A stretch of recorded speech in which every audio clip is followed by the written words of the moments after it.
Brachot Daf Kaf Gimel, on va commencer par Kaf Bet Amud Bet, au bas de la page, la Mishnah. Haya omed bitfila, venizkar shubal keri, lo yafsik, ela yekatser.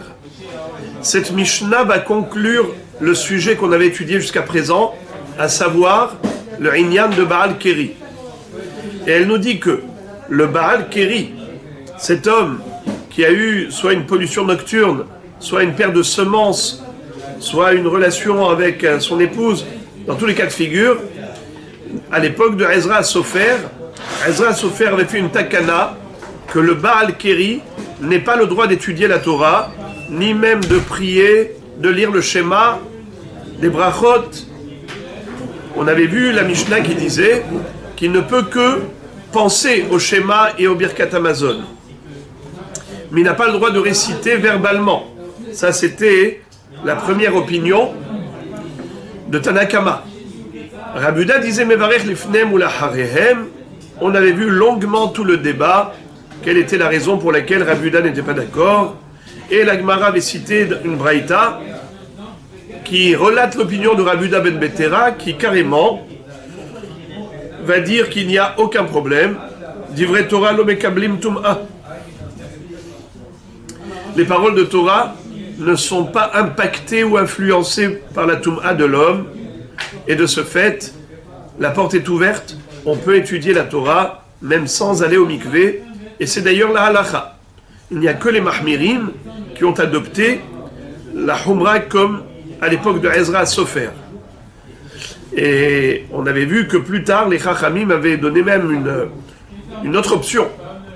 Quelqu'un qui n'a pas un mikvé à proximité, eh bien, il peut prendre un seau d'eau de Tisha Kabin, à peu près 12-13 litres, et il se le verse sur la tête, sur le corps, et c'est comme ça qu'il est désormais apte à étudier la Torah. C'est sûr qu'il n'est pas pur au plein sens du terme par rapport à la Terouma, par rapport au Beth Amikdash, par rapport à tout ce qui requiert la pureté du corps, mais au moins, il peut étudier la Torah, faire les téfil. Alors, notre Mishnah commence par la fin de ce sujet, à savoir, quelqu'un qui était Baal Keri et a oublié qu'il était frappé d'interdiction de prier. Il a commencé sa téfila par oubli. Et au milieu de la téfila, il se rend compte qu'il est Baal Keri. Quelle est donc la halacha? Mekatser. C'est-à-dire, il doit abréger cette fila. De quelle façon? Il commence chaque bracha et il la conclut immédiatement. Par exemple, Ata honen adam da'at, Baruch ata Hashem honen da'at. Ou par exemple, Hashivenu avnu letoratecha, Baruch ata Hashem harotze b'tshuva. Refaenu Hashem v'nerafe, Baruch ata Hashem rofeh cholei amo Israël. Le deuxième cas de figure de la Mishnah, Yarad litbol, im yachol la'alot u litkassot velikrot, ad shelo tehe hanetz hachama, ya'ale ve'itkase ve'ikra, ve'im lav, itkase b'mayim ve'ikra. Qu'est-ce que ça veut dire? Si le Baal Keri est descendu au mikvé pour aller se tremper afin de pouvoir prier, afin de pouvoir réciter le schéma. Mais, quand il a été au mikvé, c'était un peu tardif. Il était en retard. Il voit que bientôt, c'est le Netzahama, le lever du soleil. Alors, il voudrait lire le schéma avant le lever du soleil. Mais il ne sait pas s'il a le temps. Alors on nous dit comme ça. Im yachol la'alot u litkassot velikrot. S'il a le temps de remonter, de se couvrir, et de lire le schéma Ad shelote anetzahama, avant le lever du soleil, Ya'ale vitkase veikra, c'est ce qu'il faut faire. Qui monte, qui mette sa sortie de bain, il se couvre et il lit le schéma. Veim lav, mais s'il n'a pas le temps de sortir de l'eau, de se couvrir pour lire le schéma avant le lever du soleil, alors ikra bam itkase bamaim veikra. Tout en étant dans l'eau, il peut se couvrir. Et comme on verra plus tard dans la Gemara, comment on peut se couvrir avec de l'eau? Ça dépend. Si l'eau est limpide, transparente, eh bien, liboro et ta'irva. Son cœur voit la nudité, il ne peut pas. Mais si il rend l'eau trouble, de manière à ce qu'elle n'est plus limpide, elle n'est plus transparente, et donc on ne voit pas la irva, dans ce cas-là, c'est moutard de lire le schéma tout en étant nu dans l'eau. J'ouvre une parenthèse. Quand tu as dit que la limite de temps du schéma, c'est le lever du soleil, c'est selon quelle opinion? Nous avions déjà vu dans la deuxième Mishnah de Masechet Brachot une mahloket à ce propos. Selon Rabbi Eliezer, la fin du Zman de Shema le matin, c'est le lever du soleil.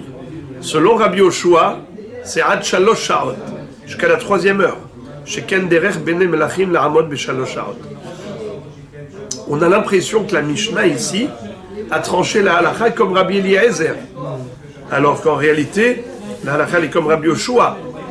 Mais on avait vu ça aussi, qu'il y a ce qu'on appelle les vatikin. Qu'est-ce que ça veut dire vatikin? Des gens zélés, des gens pieux, qui veulent faire les mitzvot à la perfection.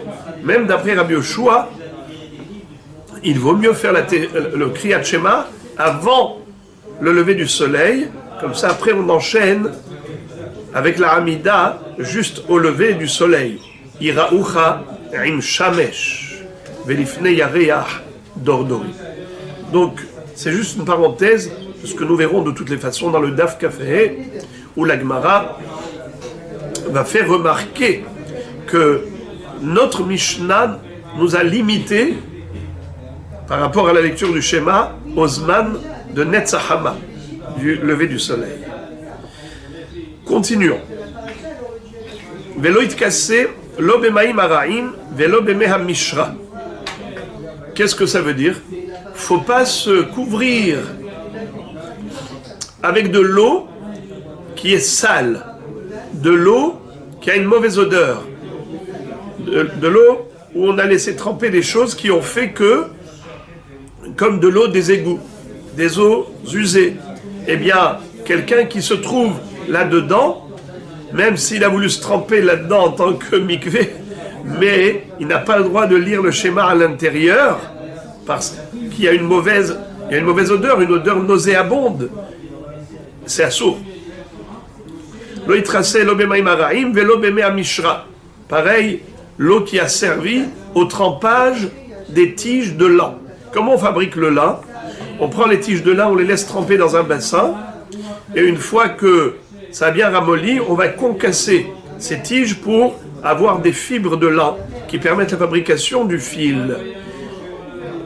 Quand on a laissé longtemps ces tiges de lin, finalement, l'eau a une odeur qui est très mauvaise.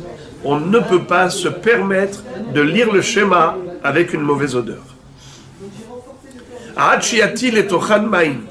Jusqu'à ce qu'ils mettent de l'eau à l'intérieur de ce bassin pour diluer l'eau. C'est comme ça qu'on pourrait traduire et comprendre la Mishnah dans notre première lecture. Mais la Gemara va dire que non, pas du tout. Cette phrase-là,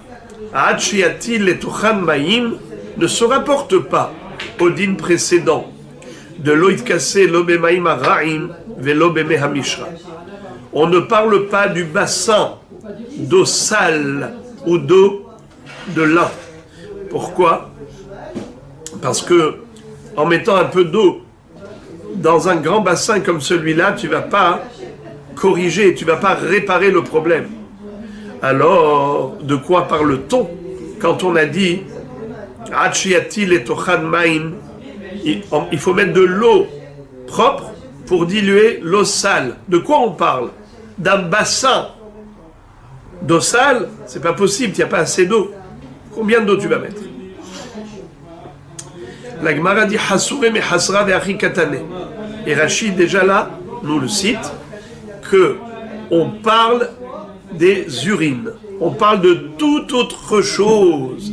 Et désormais, les amis, on va entamer un nouveau sujet. À partir de là, c'est l'histoire de la tefila à côté des urines ou à côté des excréments? Est-ce qu'on a le droit de prier? Est-ce qu'on a le droit de réciter des brachot à côté de ces choses sales? Réponse non. Alors à l'époque où il n'y avait pas de toilettes dans les maisons, les gens allaient se soulager dans des pots de chambre. Pour uriner, ils urinaient dans un pot de chambre. Les toilettes, pour les grands besoins, ils allaient dans le champ. Et ils allaient évacuer les déchets corporels dans le champ. Alors là, c'est ce qu'on nous dit. Que si quelqu'un avait des urines dans un pot qui était découvert, s'il a un couvercle, tout va bien. Mais si c'est découvert, qu'est-ce qu'il fait? Alors, il doit rajouter de l'eau pour diluer les urines. Il prend un révirite d'eau propre et il verse dans ses urines qui sont dans ce pot. Désormais, ces urines ne font plus obstacle à la tfila. Il peut prier. Il peut lire le schéma à côté des urines. Zéouzé. Si maintenant il n'avait pas d'eau pour diluer les urines, il faut s'éloigner. Quelle est la distance qu'il faut prendre par rapport aux urines? Ou min hatsoa, ou bien si c'est carrément des excréments, arba amot. Il faut s'éloigner d'une distance de 4 coudées. Voilà. Fin de la Mishnah, commençons la Gemara. Tanu Rabanan. La Baraïta nous enseigne Haya omed bitfila veniskar shehu ba'al keri lo yafsik ela yekatser. Haya kore batora veniskar shehu ba'al keri eno mafsik ve'ole ela megamgem ve'kore. Rabbi Meir Omer en ba'al keri rachai likrot batora yoter mishlosha psukim. On a dans cette Baraïta 3 halachot qui concernent le Ba'al Keri. La première, c'est comme on a déjà vu dans la Mishnah. Le Ba'al Keri qui a oublié, qui n'avait pas le droit de prier, ou il a oublié carrément qu'il était Ba'al Keri. Il s'en est souvenu au milieu de la Hamida, alors Mekatser. Comme on l'a dit, il commence chaque bracha et il la termine aussitôt. Deuxième halacha, dans cette Baraïta, c'est que le Ba'al Keri qui a commencé la lecture de la Torah, et il s'est rappelé qu'il est Ba'al Keri. Alors il ne s'arrête pas net. Qu'est-ce qu'il fait? Il lit en vitesse. Il lit rapidement. Megamgem ve'kore, c'est quoi Megamgem? Rachidi bimrutza.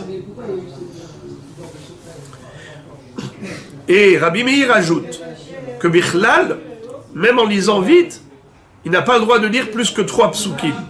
Car 3 psukim, c'est le nombre minimal qu'il faut pour monter à la Torah. C'est-à-dire on ne peut pas monter à la Torah et lire moins de 3 psukim. Alors puisque ces 3 psukim, c'est ce qu'il doit lire, eh bien c'est ce qu'il peut lire en tant que Ba'al Keri. Il n'aura pas le droit de lire plus que cela. Et maintenant les amis, on va tourner la page dans le sens, au sens figuré. C'est-à-dire maintenant, on ne va plus parler de Ba'al Keri, on va parler uniquement de Tsoa. Regarde. Tanya Idar. Haya omed bitfila vera'at Tsoa kenegdo. Un homme qui était en train de faire la Hamida, et du coup, il voit qu'il y a devant lui des excréments. Il y avait un bébé qui se promenait sans les couches, et il a laissé ici de la saleté. Qu'est-ce qu'il faut faire? Mehalech lefanav, ad sheizrekena leachorav, arba amot. Il doit marcher jusqu'à dépasser cette crotte et d'avancer 4 coudées de plus, de manière à ce qu'il ne voit pas les excréments, et pas seulement qu'il ne les voit pas, mais en plus, elles sont derrière lui à une distance de 4 coudées. Ça, c'est ce que dit la Braïta. La Gemara dit Ve'atanya litzdadin. Qu'est-ce que ça veut dire?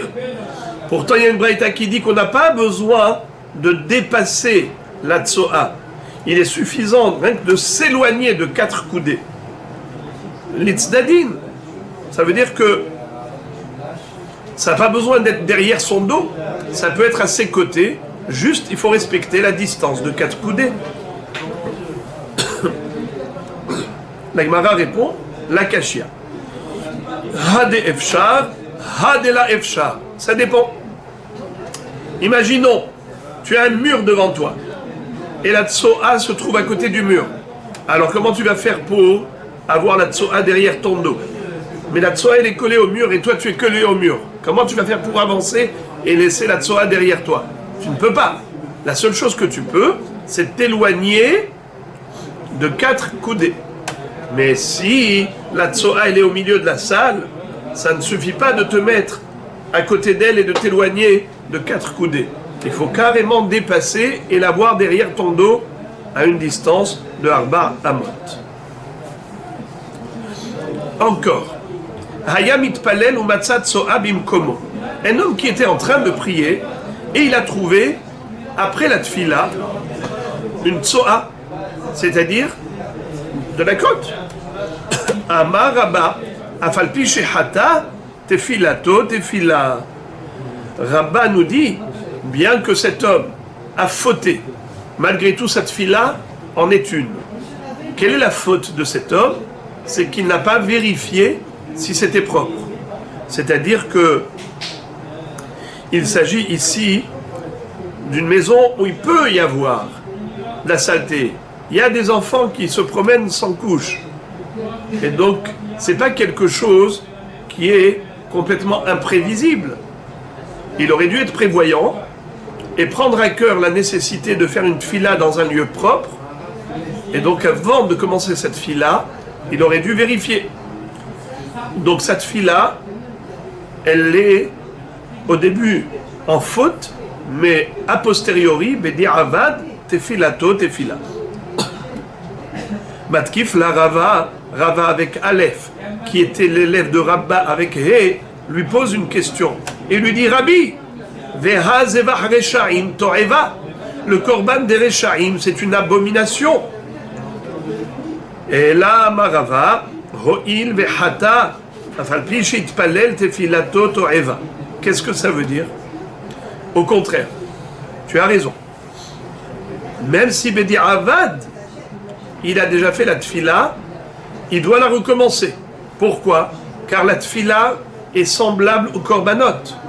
On sait que les prières remplacent les sacrifices. Le sacrifice des Rechaim, c'est une abomination. Akadosh Baruch Hu n'agrée pas les korbanot des Rechaim qui ne font pas teshuva et qui apportent des korbanot pour un acquis de conscience. Hachem dit, je n'en ai pas besoin, comme avait dit Shmuel al-Navi à Shaoul, à Melech. Il lui a dit, qu'est-ce que c'est que tous ces troupeaux que tu as ramenés de Amalek? Il lui a dit, bien c'est pour faire des sacrifices. Il a dit, Akshbaruch il a besoin de sacrifices. Timched Zecher Amalek. Akshbaruch il veut l'obéissance. Il veut que la personne soit fidèle aux instructions d'Hachem, à ses mitzvot. Tu aurais dû détruire ces troupeaux de Amalek. Qu'est-ce que tu les ramènes maintenant en disant tu veux faire des sacrifices? Zevach Rechaim To'eva. Donc la même chose. Une telle tefila est considérée comme une abomination puisqu'il n'a pas vérifié s'il y avait ici de la saleté avant la tefila. Eh bien en effet, sa tefila n'en est pas une. Tosfot disent, regardez, Afalpi shitpalel tefilato to'eva. C'est-à-dire que, d'après Tosfot, eh bien, cet homme ne peut plus rien faire. Il a une tefila qui est abominable. Point à la ligne. Mais Rabbeinu Yitzhak de Baal Tosfot nous dit, Yahzor v'itpalel. Puisque sa première tefila était une abomination, alors il peut encore rectifier le tir en refaisant une nouvelle tefila dans un endroit qui est propre, et c'est comme ça qu'au moins, il va apporter une compensation. Tanoura Banan, encore une braïta. Hayaomed bitfila, umaim shotetin al birkav, si quelqu'un était en train de prier et il a eu une fuite d'urine parce qu'il était incontinent. Posek, il s'arrête au milieu de la tfila. Il laisse les urines couler jusqu'au bout. Et après, il reprend cette tfila.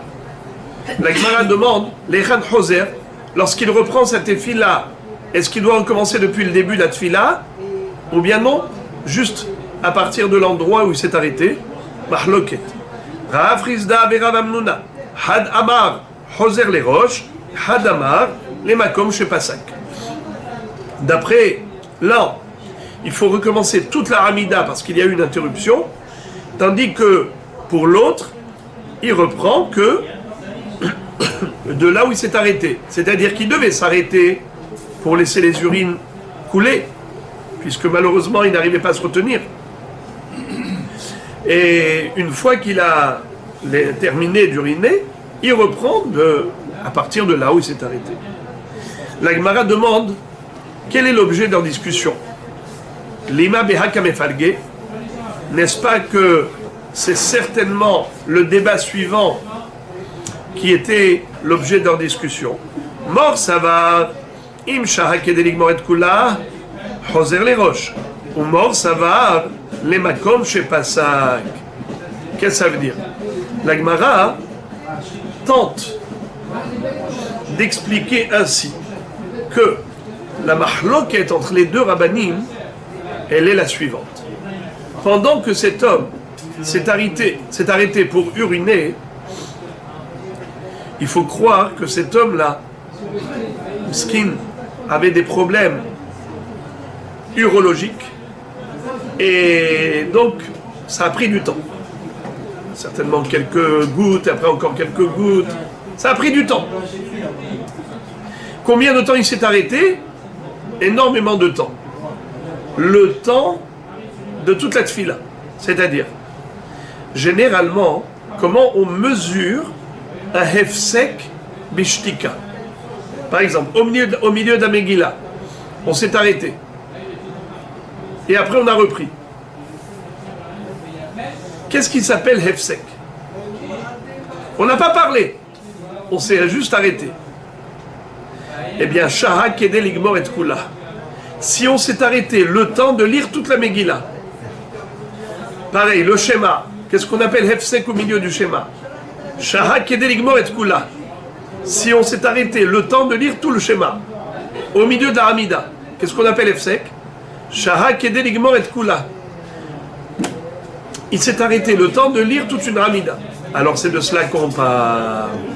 Il était mitpalel, il a eu une fuite, et cette fuite-là lui a pris du temps. Combien de temps ça a duré? Ça a duré le temps de réciter toute une Hamida. Eh bien c'est ça la mahloket. Regardons encore une fois. Mor savar imsha kedelik moret kula hoser les roches. Il y en a un qui dit que ça s'appelle efsek lorsque le laps de temps d'interruption a duré kedelik moret kula, le temps de réciter toute la Hamida. Ou mor savar les makom chez Pasak. Et l'autre dit non, étant donné que tu n'as pas parlé d'autre chose, juste tu t'es arrêté, mais tu étais en silence. Puisque tu étais en silence, il n'y a pas de problème.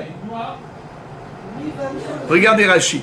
Mor savar kol amafsik bitfilato im shara kede ligmor et kula hoser les roches kede amrinon gabe kriyat shema ou beshaha kamefalgeacha. D'accord? La Gemara réfute en disant ma pitom amarav ashi im shaha im lo shaha mi baele.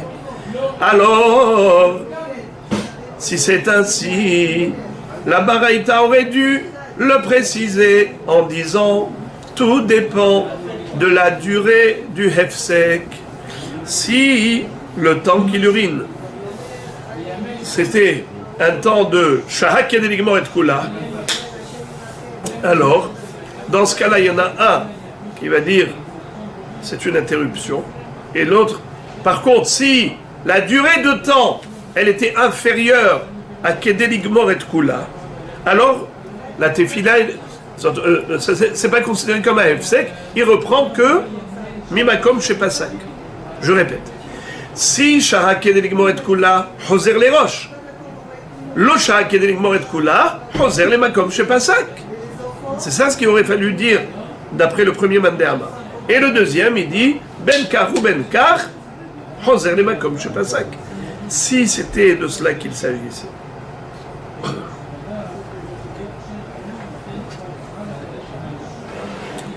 Et là découlé Alma, Imsha Kedeligmor et Kula, Hoser les roches. La Gemara dit, donc forcément Rav Chisda et Rav Hamnouna, qui ont parlé de l'urine, n'ont pas parlé d'un laps de temps.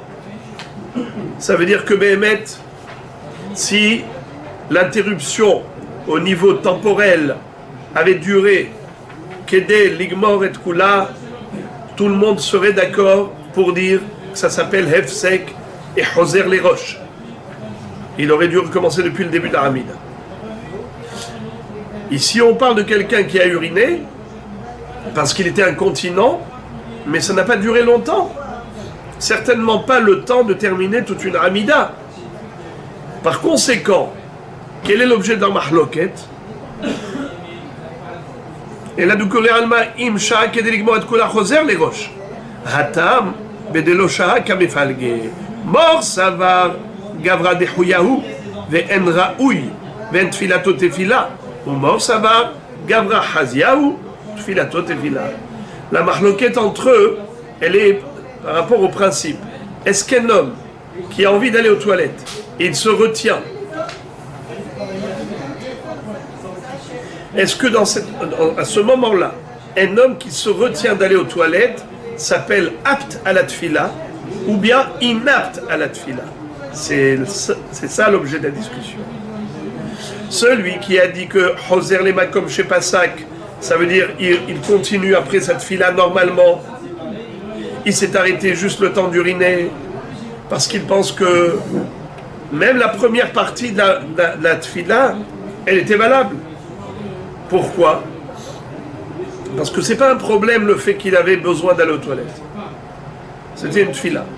Donc une demi-tfila plus une demi-tfila, ça fait une tfila. Tandis que l'autre qui a dit Hoser les roches, il doit recommencer toute la tfila à zéro, parce qu'il considère que la première partie qu'il avait faite avant d'uriner, ce n'était pas une tfila qui était apte. Pourquoi? Étant donné qu'il avait envie d'aller aux toilettes. Gavra dahuyahu, c'est un homme qui est repoussé, qui est inapte. Il est inapte à la tfila. Comment il fait la tfila alors qu'il a envie d'aller aux toilettes? C'est pour cela qu'il dit Hoser les roches. Alors la mahloket, elle est tout autre. Un homme qui a commencé la tfila. Ensuite, l'urine a fui. Alors il s'arrête. Il laisse couler l'urine jusqu'au bout. Et après ça, il reprend. Il reprend à partir d'où? Les roches, Hoser les roches, ou bien Makom chez Pasak. La Friza et Rav Hamnouna sont en mahloket. Quel est l'objet de leur discussion? Quelle est la raison de chacun? Un dit parce que, comme il avait envie d'aller aux toilettes, c'est comme s'il était inapte à la tfila depuis le début. Alors même sa première moitié de la tfila, elle n'est pas valable. Il faut recommencer à zéro. C'est pour ça qu'il a dit Hoser les roches. Et l'autre qui a dit Hoser les Makom chez Pasak, il suffit de compléter la tfila, parce que c'est pas parce qu'une personne avait besoin d'aller aux toilettes qu'il est considéré comme inapte à la tfila.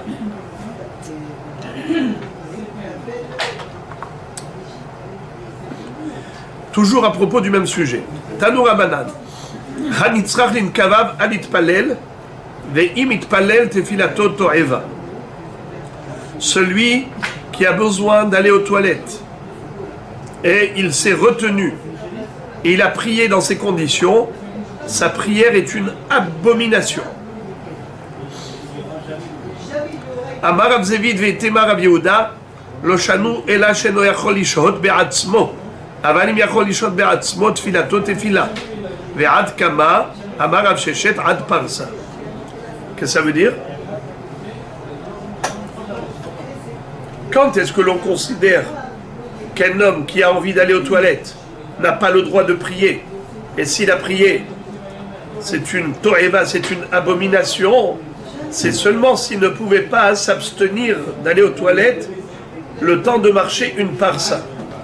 Qu'est-ce que c'est qu'une parsa? C'est 4000 lignes. Un mile, c'est 2000 coudées. Une coudée égale à peu près 50 cm. Donc 2000 coudées, ça fait 1 km. 4 parsaot, 4000 lignes, ça fait 4 km. Combien de temps met le parcours d'un kilomètre, un mile? 18 minutes. Donc 4000 lignes, qui équivaut à une parsa, ça fait combien? 18 fois 4, 72. Donc, 1 heure et 12 minutes, c'est le temps d'abstention. Ça veut dire que si cet homme-là est capable de s'abstenir d'aller aux toilettes pendant 72 minutes, alors sa prière n'est pas considérée comme une abomination. Même s'il a un peu envie d'aller aux toilettes, c'est pas une abomination. Mais s'il n'est pas capable de se retenir pendant 1h12, ça veut dire que maximum il peut se retenir 3/4 d'heure, mais pas plus. Eh bien dans ce cas-là, dès à présent, il n'a pas le droit de prier, et s'il prie, sa prière est une to'eva. Et d'ailleurs, d'après certains, cette précision, elle est citée dans la Braïta même. C'est pas Rav Shechet seulement qui l'a dit, qui est un Émora, c'est carrément la Braïta. Ika de matnela matnita. Bamed dvarim amorim, she'eno yachol la'amod ala atzmo.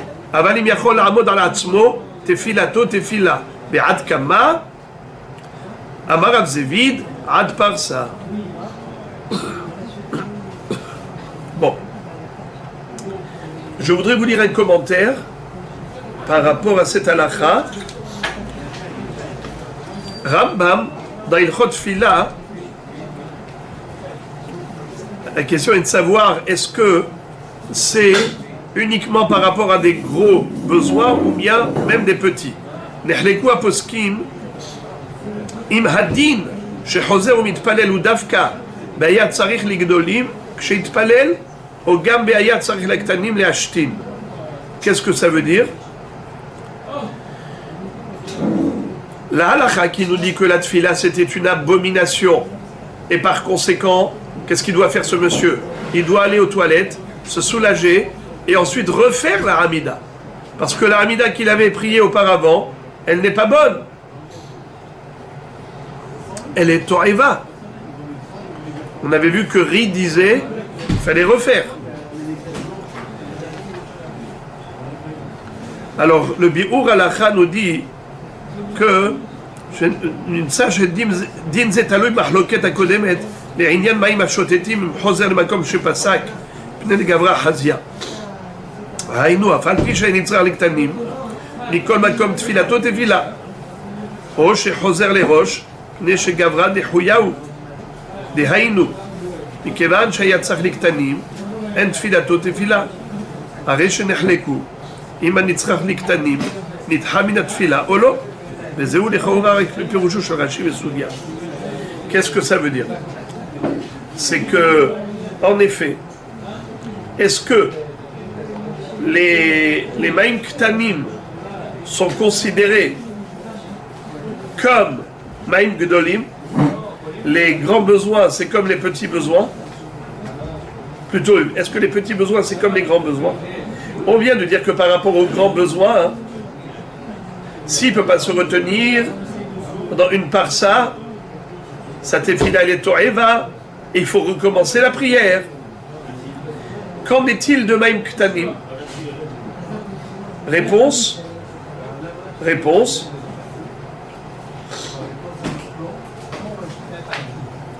Ça dépend de Mahloket entre Afrizda et Rav Hamnouna. Il y en avait un qui avait dit il doit recommencer Choser les roches. Et l'autre a dit quoi? Les makom chez Pasak. Ça veut dire que quoi? Les makom chez Pasak. Pas besoin de tout recommencer. Et qu'est-ce qu'on a dit? Quelle est la raison de l'un et de l'autre? Celui qui a dit recommence depuis le début, étant donné qu'il avait envie d'aller aux toilettes, alors cette fille-là c'était to'eva. Donc il doit recommencer à zéro. Et lorsqu'il a dit le Makom chez Pasak, c'est qu'il dit que Gavra Lodahouya, l'homme n'est pas considéré comme inapte, bien qu'il avait envie d'aller aux toilettes, il voulait uriner.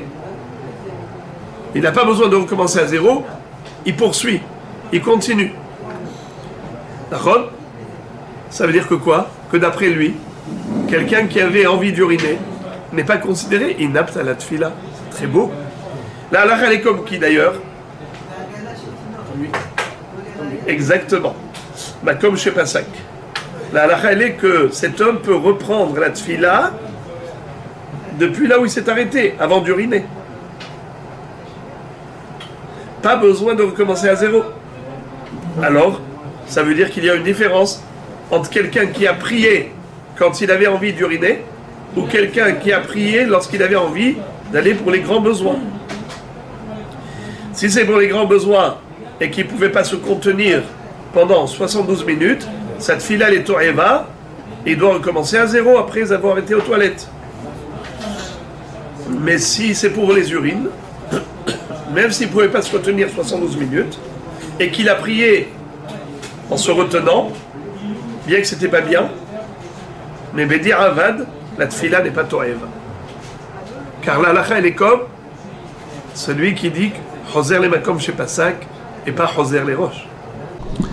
Amar Rabbi Shmuel bar Nachmani Amar Rabbi Yonatan Hanitzrach linkavrav hareze lo itpalel mishum sheneemar hikon likrat Elohecha Israël. Qu'est-ce que nous enseigne ici Rabbi Yonatan? C'est que celui qui a besoin de se soulager, d'évacuer ses déchets corporels, il ne faut pas qu'il prie dans ces conditions, il faut d'abord qu'il aille aux toilettes. Pourquoi? Car le passouk dans Amos nous dit Hikon likrat Elokecha Israël. Prépare-toi à rencontrer ton Dieu Israël. C'est un moment de rendez-vous privilégié, la prière. Et par conséquent, tu ne peux pas venir n'importe comment, tu dois te préparer en allant aux toilettes, afin d'avoir un corps propre, hygiénique, adéquat pour la prière.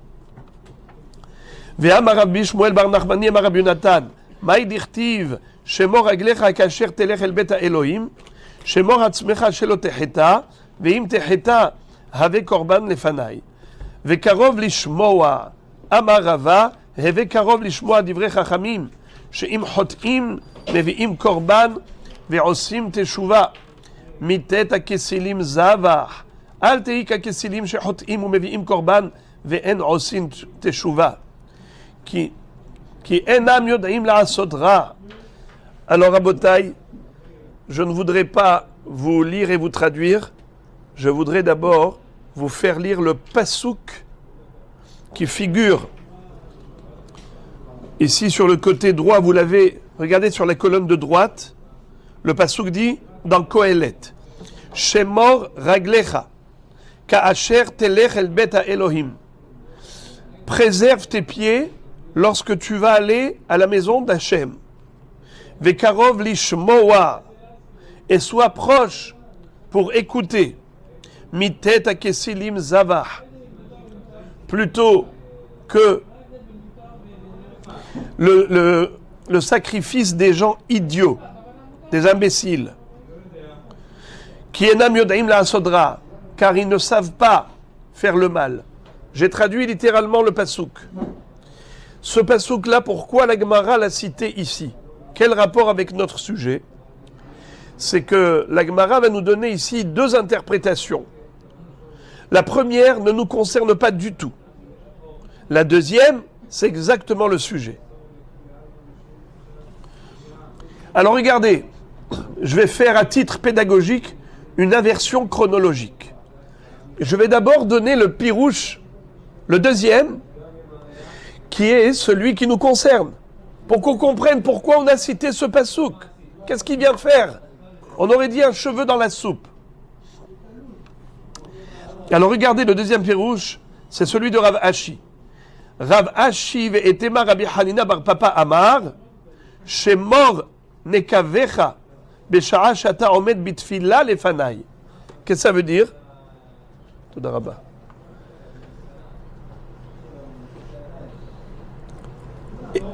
Préserve tes orifices. Ça veut dire que Akadosh Baruch Hu a créé dans le corps humain des cavités, des orifices, afin que la personne puisse évacuer les déchets corporels. Eh bien, lorsque tu vas aller à la synagogue pour prier, d'abord, vérifie si tu n'as pas besoin d'évacuer les déchets corporels. Et c'est ça la kavana de ce pasouk. Quand on a dit Shemo Raglecha, ça veut dire quoi Shemo Raglecha? Préserve tes pieds, c'est-à-dire les orifices qu'il y a entre les pieds, qui sont les moyens d'évacuation des déchets corporels. Et c'est ça ce que tu dois vérifier. Est-ce que tu as besoin? Parce que tu ne dois pas prier en te retenant d'aller aux toilettes. Donc on est vraiment en plein dans le sujet, avec un pasouk supplémentaire à l'appui de cette idée qu'il ne faut pas prier quand on a envie d'aller aux toilettes. Mais la première interprétation de ce pasouk n'avait rien à voir avec les toilettes. Regardez ça.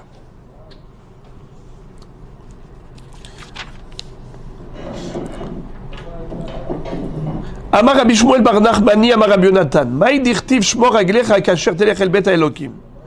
Shemor atzmecha shelo techeta. Qu'est-ce que ça veut dire? Un homme doit toujours se préserver de la faute. Ve'im techeta avec korban lefanai. Mais si tu as fauté, va à la maison de Dieu pour offrir un sacrifice expiatoire, un korban hatat. Vekarov lishmoa, qu'est-ce que ça veut dire? Amar Rava, vekarov lishmoa divrei chachamim, sheim hotim, meviim korban ve'osim teshuva. Lorsque tu veux te faire pardonner pour une faute, eh bien, il faut te comporter comme un chacham. Et qu'est-ce qu'il fait le chacham? Le chacham, lui, quand il apporte un sacrifice expiatoire, d'abord, il fait teshuva, il fait vidouille, il reconnaît la faute, il fait une confession des fautes. Il dit, Ribono shel olam, je reconnais que j'ai mal agi. J'ai regretté. Il a un vrai regret, des remords. Et il s'engage à un avenir meilleur, à corriger ses fautes dans le futur. C'est ça, le korban des hachamim. Mitet akesilim zavah, plutôt que le sacrifice des idiots. Al teika kesilim shehotim ou meviim korban ve'en osim teshuva. Ne sois pas comme ces imbéciles qui font des avérotes, ils apportent un korban et ils font pas teshuva. Comme quelqu'un qui était Mechalel Shabbat, un voisin, il me dit, je vais aller à la Griba pour me faire pardonner. Là-bas, il est dans un pèlerinage. Et je m'attendais, j'étais tout content. Je me suis dit, maintenant, ça y est, il va être chômeur Shabbat et tout. Ouais, continue, la voiture, comme de rien n'était. Ça veut dire quoi? C'est ça les ksilim. Ils apportent un korban, mais ils font pas de chouva. Et je me dis, ça c'est le zévar des ksilim, qui est nam yod'im la'asodra. Alors le pasouk, nous dit la Gemara, il est incompréhensible. Yachid sadikim ninhu. Ces gens-là ne savent pas faire du mal, donc c'est des gens pieux. Non.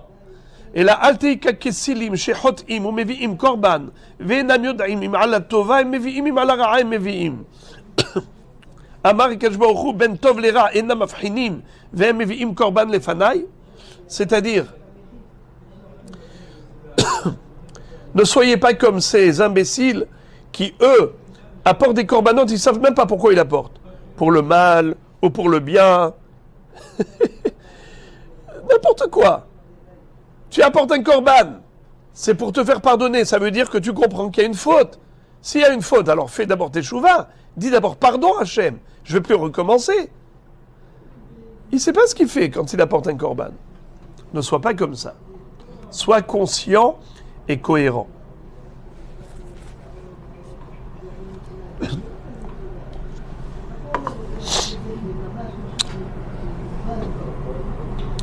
On continue. Et maintenant, la Gemara revient au sujet des toilettes. Tanu Rabanan. Hanichnas lebet hakise holetz tefilav berichuk arba amot venichnas. Quelqu'un qui va aux toilettes, alors il a besoin d'abord de retirer les téphilines avant d'aller aux toilettes. C'est-à-dire, il doit s'éloigner de 4 coudées des toilettes avant de les retirer. Parce qu'il ne peut pas s'approcher des toilettes. Il faut le savoir qu'à l'époque, les toilettes, c'était dans les champs. Les gens allaient et ils se soulageaient carrément par terre dans le champ. Ça pouvait servir de fumier. Mais en tout cas, c'est comme ça qu'ils faisaient. Ils allaient dans les champs, ils faisaient. Eh bien, un endroit qui avait déjà servi une fois pouvait servir une deuxième fois. Et quand ça a servi déjà une fois, il s'appelle Bet Akissé Kavua. Lorsque ça n'a jamais servi, ça s'appelle Bet Akissé Araï. On va voir maintenant la différence. Donc ici, on est en train de nous dire que quelqu'un qui est nichnas les Bet Akissé pour aller se soulager, il doit d'abord retirer les téphilines à une distance de 4 coudées. Amarava Habarabuna Marav Shechet, Loshanu el Bet Kissé Kavua, Aval Bet Kissé Araï, Holetz venifne le altar. Quand est-ce que l'on dit que il faut retirer les téphilines avant d'arriver au Bet Akissé à une distance de 4 coudées des toilettes? C'est seulement si c'est un Bet Kissé Kavua qui a déjà servi. Ce lieu a déjà servi pour une autre fois.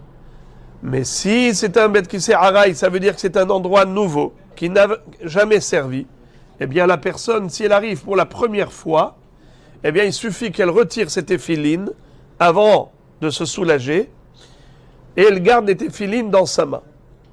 Et elle fait ses besoins.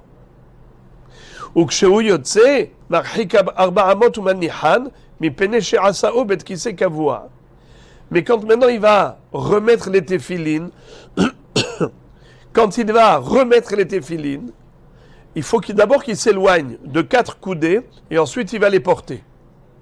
Pourquoi, quand il devait les retirer pour faire ses besoins, tu as dit, tu peux les retirer sur place, tu n'as pas besoin de les retirer à 4 coudées. Je répète, Bet Kissé Kavua, tu dois les retirer à quelle distance du Bet Akissé? Arba Amot. Si c'est Bet Kissé Araï, tu n'as pas besoin de prendre une marge de sécurité. Tu peux immédiatement sur place retirer les téphilines et sur place faire tes besoins en ayant les téphilines gardées dans ta main. Mais après ça, une fois qu'il a terminé, il veut remettre les téphilines. Qu'est-ce qu'on lui dit? Non, non, non. Maintenant, éloigne-toi de 4 coudées et tu remets les téphilines. Pourquoi il ne peut pas remettre les téphilines ici même? Parce qu'avant, il n'y avait pas de saleté. Maintenant, il y a une saleté. Ce qui a fait qu'il a transformé ce lieu en Bet Kissé Kavua.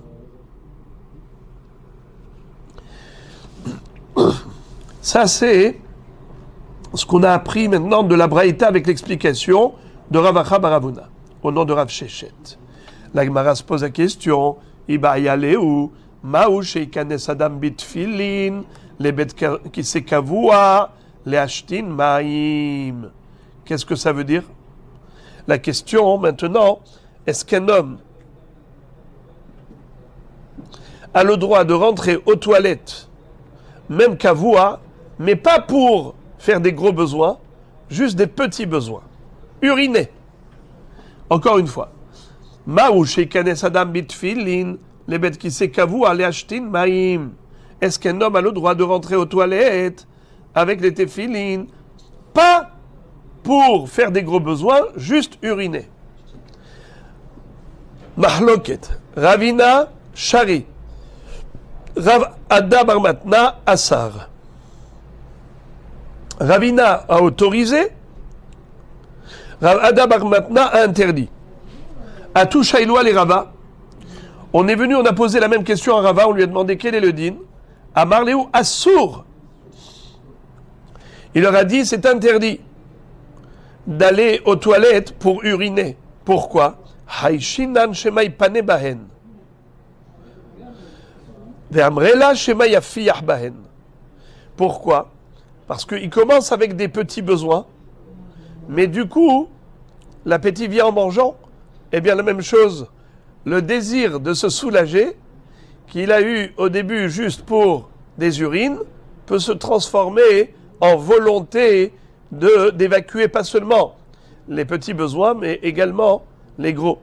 Alors, de peur qu'il arrive à cela, c'est pour cela qu'il y a lieu d'interdire d'aller uriner avec ces téphilines. Il faut qu'il les retire. Pourquoi? Parce que en voulant uriner, il peut arriver soit chez Maïpané, vouloir faire les gros besoins, soit tout simplement lâcher des gaz, lâcher des odeurs, ça aussi. Donc on a ici deux raisons, soit ceci, soit cela. Tanya Idar.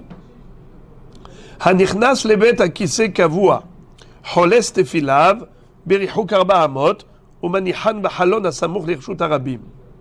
Venichnas. Qu'est-ce que nous dit cette baraïta? Celui qui rentre aux toilettes, qui a un bête qui sait kavua, il faut qu'il retire cette téphiline, comme on l'a dit, à une distance de 4 coudées. Et il les pose à la fenêtre, Samour l'Irshut Arabim, proche du Reshut Arabim, de la voie publique. Venichnas. Et il va aux toilettes. Uksheu yotse, marchik 4 amot, umanihan. Et quand il sort de là-bas, il faut qu'il s'éloigne de 4 coudées du Beth Akissé et il les pose cette filine. Beth Hillel omrim, o hazan biyado venichnas. Beth Hillel disent, il peut prendre des téphilines dans sa main et rentrer avec les téphilines dans sa main aux toilettes. Il faut juste que ce ne soit pas posé sur sa tête et son bras, il faut les retirer pour les avoir dans sa main, mais pas posé sur lui. Rabbi Akiva Omer, o hazan bebigdo venichnas. Rabbi Akiva dit, il les tient avec son beged. La Gemara dit bebigdo, salkada atar, zimnin de mishtale venafle.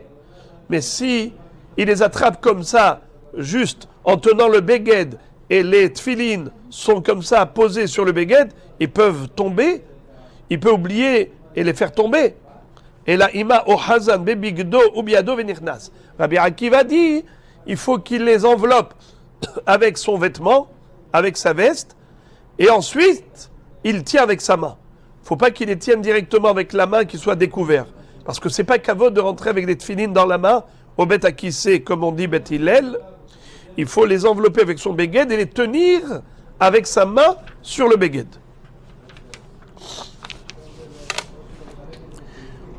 Et Rabbi Akiva continue de nous dire, Umanihan bahorim asmuchim le Beth Akissé, velo yanihan bahorim asmuchim lirshut harabim, shema itelu otam ovre drachim, viavo lide hashad. Qu'est-ce que ça veut dire? Pour cela, il faut juste décrire un peu la situation. À l'époque où les gens allaient se soulager, évacuer leurs déchets corporels dans des champs. Les champs étaient clôturés. Et la clôture délimitait le champ par rapport à la voie publique. Ça veut dire que les gens marchaient sur une voie publique entre les champs. Alors maintenant, on a des trous dans les murs. On a des trous dans les clôtures. Quelqu'un qui pose des téphilines, il peut les poser dans 2 endroits. Soit dans des trous qui donnent vers le champ, soit dans des trous qui donnent vers la voie publique. Le monsieur, il va aller maintenant dans le champ. Il peut par exemple retirer cette filine, les poser dans des trous qui donnent sur la voie publique. Dans le mur. Des trous qu'il y a dans la clôture qui donnent sur la voie publique. Ou bien, il peut rentrer avec cette filine carrément dans le champ, et là-bas il y a des trous dans les murs, et il pose cette filine là-bas, dans des trous qui donnent vers le champ. Alors Rabotaï, il faut savoir qu'il y avait 2 problèmes. Un problème par rapport aux trous qui donnaient sur le champ, et par rapport aussi aux trous qui donnaient sur la voie publique. Quel était le problème de la voie publique? Eh bien que quelqu'un qui passe par là puisse prendre des téphilines. Ça, c'est une possibilité. Mais d'autre part, mettre du côté des champs, il y avait des rats. Dans les champs, il y avait des souris, des rats. Ces akhbarim, ces rats, ils vont dans les trous des murs. Eh bien, dans les trous des murs qui donnent vers le champ, il y a des rats, ils peuvent prendre des téphilines. D'accord ? Alors, quel risque prendre ? Prendre le risque des rats ou prendre le risque de la voie publique ? En tout cas, ce monsieur ne peut pas rester avec ses téphilines à l'intérieur aux toilettes. Il faut bien qu'il les pose dans un trou. Alors, regardez ce que nous dit Rabbi Akiva. Umanihan bahorin asmuchin et betakise. Qu'est-ce que ça veut dire ? Deux possibilités. Soit il les garde sur lui, comme on a dit dans son vêtement, qu'il enroule et qu'il tient avec sa main, soit il dépose dans un trou. Maniham bahorim asmuchim le betakise, velo yaniham bahorim asmuchim nirshut arabim, shema itlu otam ovre drachim, viavo l'idée hachad. Pour pas que les gens de la voie publique prennent les téphilines et il va arriver un hachad, un soupçon. La Gemara tout de suite va nous expliquer de quel soupçon s'agit-il. En fait, c'est pas qu'on a peur simplement que quelqu'un lui vole les téphilines, mais on a peur de pire. C'est que, en plus de ça, il pourrait y avoir un hachad, un soupçon. Écoutez l'histoire incroyable de la Gemara. Ma'aseh betalmid echad sheniach tfilav bahorim asmuchim nirshut arabim ba'azona ahat unetalatan. Il y avait une fois un talmid qui a déposé les tfilines dans un trou qui donnait sur la voie publique. Il y a une prostituée qui est venue, qui les a prises, ces tfilines. Ou ba'al bet midrash. Elle est venue au bet midrash ve amra re'u manatan li peloni bischari. Elle a été racontée, et moi je rajoute un petit peu, j'arrondis les angles. Elle a dit que cette filine-là, il lui a donné comme gage, en attendant qu'il lui paye pour sa prestation, eh bien, elle avait cette éphiline comme gage. Et elle vient au Beth Midrash pour dire, il faut qu'il me paye. Il m'a donné ça, Bishrari. Le pauvre garçon qui avait été donc soupçonné à tort, c'était du mensonge. Qu'est-ce qu'il a fait? Il est monté sur le toit, il s'est jeté de là-haut, il s'est suicidé. À ce moment-là, qu'est-ce que les Hachamim ont décidé? Ils ont dit, c'est fini. Plus personne ne met ses téphilines à l'extérieur, sur la voie publique. C'est-à-dire que lui, Rabbi Akiva, à ce moment-là, a dit, c'est pas la peine de déposer dans le trou du mur, parce que d'un côté, tu as un problème, de l'autre côté, tu as un autre problème, tu les gardes sur toi, tu les enveloppes avec ton beged, et tu attrapes avec ta main.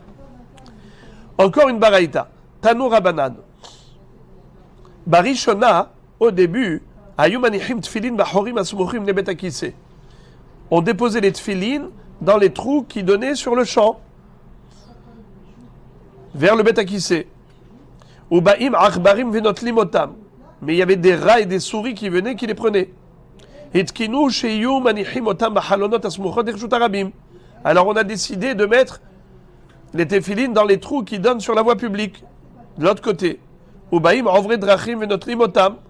Et les passants les volaient.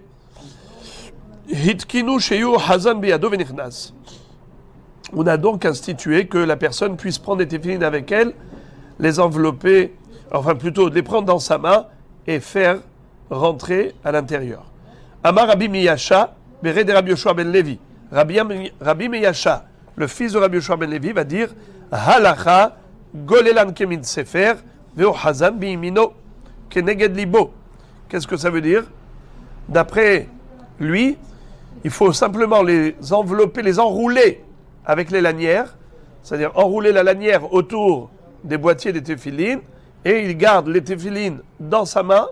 La main droite, c'est la main qui est la plus sécurisante, et il garde les téphilines sur lui, keneged libo, en face de son cœur.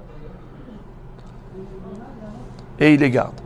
Amar Rav Yosef bar Maniomi, Amar Rav Nachman, ou bilvad shelo tehe retsu'a yotzet mitahat yado tefah. Quand il enroule les lanières, faut pas que la lanière des téphilines pende un tefah. 10 cm de lanière, faut pas que ça pende. Pourquoi? Il n'y a pas que les boîtiers qui sont kadosh. Même les lanières sont kadosh. Pourquoi? Car ça fait partie du Shem d'un Kadosh Baruch Hu qui est Shin et Dalet et Yud. Le Shin, c'est dans le boîtier des Tfilin Shel Rosh. Le Dalet, c'est dans les lanières derrière la tête. Le Yud, c'est au niveau de Tfilin Shel Yad. Avec l'extrémité de la lanière, on a un petit Yud. Donc on a le nom d'Hachem au travers des lanières. Donc il ne faut pas que les lanières pendent. Donc il garde des téphilines dans sa main. Amar Rabbi Yaakov bar Chama Rabbi Zera lo shanu ela sheyesh shahut bayom lelovshan aval en shahut bayom lelovshan ose lahem kemin kis tefah umanihan. Qu'est-ce que ça veut dire? Que dans la journée, on a un zman pour être maniach tfilin. À l'époque, les tefilin, on les posait toute la journée. D'accord? Aujourd'hui, on met les tefilin juste pendant la tfila. Mais à l'époque, on allait aux toilettes, on les remettait après, on avait les tefilin toute la journée. Alors on te dit comme ça. Si il te reste encore du zman dans la journée, alors tu ne vas pas mettre des tefilin dans un sac, parce que tu dois les remettre. Par contre, si c'est vers la tombée de la nuit, donc maintenant tu vas aux toilettes juste avant la tombée de la nuit, quand tu vas sortir de là-bas, tu ne vas pas remettre les tefilin, c'est la nuit. Dans ce cas-là, tu les mets dans un tic, dans une pochette. Kemin kis, tefah. Et dans cette pochette, il faut qu'il y ait halal tefah, un espace d'un tefah. Quelle est l'importance d'un tefah? On sait que tefah, c'est ohel. Si on a une hauteur d'un tefah, c'est-à-dire un point, qui fait à peu près entre 8 et 10 cm, un tefah, c'est halal ohel. Si par exemple, vous avez un toit, et sous le toit, vous avez un espace d'un tefah. Comment ça s'appelle sous le toit? Eh bien, tahat ohel. Cet espace s'appelle ohel. Le ohel, c'est considéré comme un espace à part entière. Les téphilines, s'ils sont dans un tic qui fait tefah, de halal, eh bien, c'est considéré comme s'ils étaient dans un autre endroit, et donc il n'y a plus de problème de manquer de respect aux tefilines, puisqu'ils sont dans un espace à part. Mais il faut qu'il y ait au moins un tefah dans la pochette pour que ce soit considéré comme makom bifnei atzmo. Amar Abaye lo shanu ela bikli shu kelyan, aval bikli she'eno kelyan, afilu pachot min tefah. C'est-à-dire, quand est-ce que on a le droit, de poser les téphilines par terre grâce au tefah de la pochette? C'est uniquement lorsque le keli, c'est kelian. Écoutez ça. Keli, shehu kelian. Un keli qui est leur keli. Le nun sophite, c'est la contraction de deux mots. Keli shelahen. Comment je dis en un mot Keli shelahen? Kelian. Alors quand est-ce qu'on dit qu'on a besoin d'un tefah pour ensuite prendre la pochette et la poser par terre et c'est pas considéré comme une profanation? C'est seulement si c'est le keli qui est approprié au téphilin. C'est la pochette des téphilin. Mais si c'est un sac qui n'est pas des téphilin, alors dans ce cas-là, même si c'était moins d'un tefah, c'est moutard. Pourquoi? Car le keli chez Ukelian, la pochette des téphilin, étant donné que c'est fait pour servir au téphilin, c'est un accessoire qui est annexé au téphilin. Si c'est une annexe des téphilines, alors c'est un bisayon de poser par terre la pochette, parce que c'est comme si tu posais les téphilines elles-mêmes. C'est un revêtement des téphilines. Sauf si, dans ce sac, il y a tefah. Alors on dit que les téphilines se trouvent dans un ohel. Alors c'est bon. Par contre, si c'est pas Kelish ou Kelian, donc c'est un sachet qui a été utilisé, comment on appelle ça, provisoirement. Ça a été utilisé provisoirement pour ces téphilines. C'est pas leur pochette. Dans ce cas-là, même s'il y a moins d'un tefah, c'est considéré comme un hefsek entre les téphilines et le sol, et il n'y a pas de problème. La preuve, regardez comment c'est beau. Amar Morzoutra Vetima Ravashi, Teda, Share Pachim Ktanim, Matzilin, Be'ohel Amet. Tu veux une preuve que même s'il y a moins d'un tefah, c'est protecteur? La preuve, regarde. Le Ohel Amet, tu connais la halakha de Ohel Amet.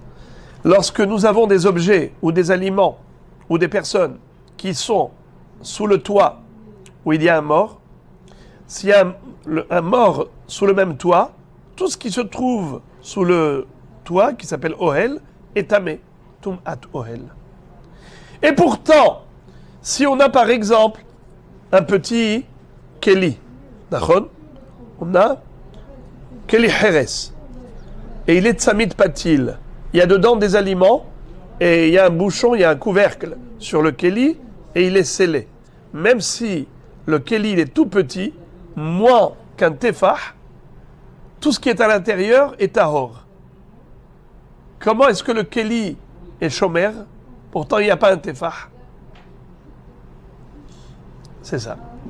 Étant donné que nous avons appris dans la Torah qu'un Keli qui est fermé peut être protecteur même s'il n'y a pas un tefah dedans, alors on a compris que Keli, même s'il n'y a pas de tefah, il peut être protecteur des téphilines et tu les poses par terre. Mais si c'est Kelish ou Kelian, c'est seulement s'il y a un tefah. Parce que s'il n'y a pas un tefah, il est considéré comme le revêtement des téphilines. C'est comme si tu posais les téphilines elles-mêmes par terre. Amar Rabba Bar Hana. Rabba Bar Hana était en train de nous raconter une histoire.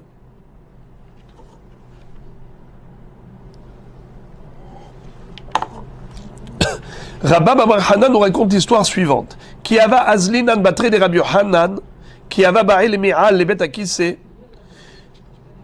Lorsque nous étions, après Rabbi Yohanan, notre maître, lorsqu'il voulait rentrer aux toilettes, qui ava nakit sifra d'agadeta, avayahivlan. S'il avait dans la main un livre de Midrashim de la Torah, eh bien, il nous le donnait avant d'aller aux toilettes. Par contre, qui ava nakit filin, lo avayahivlan. Mais quand il avait les téphilines, juste il retirait de sa tête les téphilines et de sa main, mais il ne les donnait pas. Il les gardait. Amar ho'il vesharunu rabanan ninteran. Puisque Hachamim ont autorisé de prendre les téphilines avec soi dans sa main, l'interdiction c'est juste de porter les téphilines. On est obligé de les retirer quand on va aux toilettes. Mais on n'est pas obligé de les laisser dehors. On peut les garder dans sa main. Alors je préfère les garder dans ma main plutôt que vous les donner à vous à garder. Comment ça se fait? C'est bizarre. Le livre de Torah, il leur donnait les téphilines et les gardait. Et il dit, puisque c'est permis, alors je préfère les garder avec moi parce que les démons se trouvaient dans des lieux isolés. Les toilettes, c'était dans les champs. Les champs, c'était des endroits isolés. Il va aller dans un endroit où il peut y avoir des shedim, des mazdikim. Il s'est dit, les téphilines vont me protéger. Regardez le premier hachis de la page. Ninteran, ils me protégeront. Ishmeruni. Achnisem imi veishmeruni minam mazdikim. Surtout aux toilettes, comme c'est un endroit sale, eh bien les mazdikim aiment les endroits sales.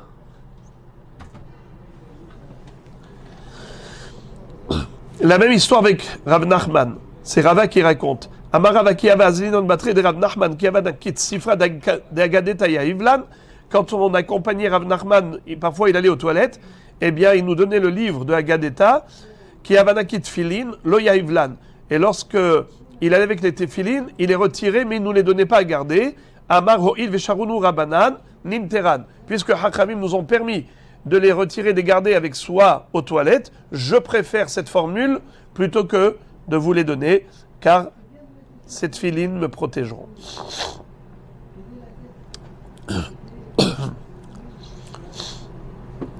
Tanu Rabanan, lo yohez Adam tefilin biyado vesefer Torah bizro'o veitpalel.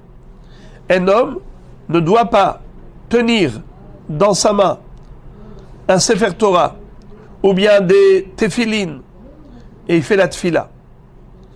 Un homme ne doit pas tenir, je répète, ni un sefer Torah, ni des tefilin dans sa main, et il fait la tefila. Pourquoi? Étant donné que il va avoir peur de faire tomber le sefer Torah des mains, il va avoir peur de faire tomber les tefilin des mains pendant la Hamida, alors il n'arrivera pas à se concentrer. Au lieu de penser à ce qu'il dit, à Hachem, pendant la prière, il se concentre à ne pas faire tomber de sa main les tefilin ou sefer Torah. Première halakha. Deuxième halakha, velo yashtin bahem maim. Quelqu'un qui a des tefilin dans la main, faut pas qu'il urine avec les tefilin en main. Encore, velo ishan bahem lo shenat keva velo shenat aray. Faut pas qu'il dorme avec les tefilin dans la main, ni un sommeil profond, ni un sommeil léger.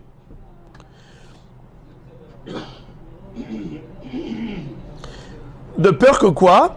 De peur qu'il les fasse tomber des mains pendant qu'il dort. Alors, faut pas s'endormir avec les tefilin dans la main. Ils peuvent tomber. Rashi dit, Velo ishan bahem, regardez deuxième Rashi de la page en haut, Shema yafiyah, de peur qu'il lâche des gaz. Regardez le Gaon de Vilna, il y a un petit Aleph. Vous avez vu dans le Rashi un petit Aleph? Oui? Regardez le Hagra. Hagaot Hagra, Velo ishan bahem Shema yapil. Il corrige le Rashi et il dit il ne faut pas lire Yafiyah dans Rashi. Au lieu du Het mais un Lamed. Ça te donne quoi comme verbe? Yapil. Ça veut dire que c'est pas que nous craignons qu'il lâche des gaz parce que dans Shenat Hara, il n'y a pas ce risque. Dans Shenat Keva, oui, mais dans Shenat Hara, il n'y a pas ce risque. Alors tout le problème, c'est de peur que, en somnolant, les téphilines lui tombent de la main. Et c'est un manque de respect. Voilà pourquoi le Gaon de Vilna a corrigé au lieu de Yafiyah Yapil, parce que Rashi lui-même, dans Maseret Souka, a donné cette raison. Alors, il ne faut pas que Rashi se contredise. Donc, c'est pour ça qu'il faut corriger. Très bien. Amar Shmuel, Sakin, Umarot, Ukeara, Vekikar, Hare Elu Kayotse Bahem. Dans le même ordre d'idées, on nous dit qu'il ne faut pas prier, il ne faut pas faire la Hamida avec des objets dans la main. Ni un couteau, ni de l'argent, ni une marmite, ni un pain. Et Rashi t'explique pourquoi est-ce qu'on nous a précisé ces 4 éléments. Regardez comment Rashi nous explique, c'est très beau. Deuxième ligne de Rashi en haut, Kayotse Bahem. Les Inyan Tfila, chez Doeg Aleem, chez Lotipol, Asakin Vetazikenu. Il a peur que le couteau lui tombe des mains et le blesse. S'il va prier avec une marmite dans les mains, il aura peur de renverser le contenu de la marmite. Il aura peur que l'argent lui tombe des mains et qu'il perde son argent. Et si le pain lui tombe des mains, il va se salir par terre, il ne pourra plus le manger. Donc a priori, du fait que Rashi a expliqué chaque chose, pourquoi c'est assourd de tenir pendant la tfila de peur qu'il soit perturbé, déconcentré, machma que c'est uniquement ces objets. Mais si c'était d'autres éléments, ce serait permis. Mais les Mefarshim, d'autres Mefarshim, ne sont pas d'accord avec Rashi et expliquent qu'il n'y a pas de différence. Tout ça, c'est des exemples, mais il n'y a pas de différence. Tout objet, il ne faut pas le tenir pendant la tfila, de peur qu'il soit déconcentré.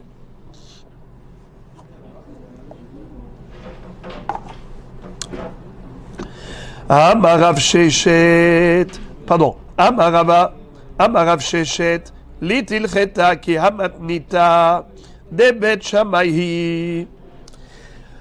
Et maintenant, nous allons commencer un débat. Attacher la ceinture, on va prendre l'aérospatiale. Amarav Amarav Sheshet, Litil Cheta ki hamatnita.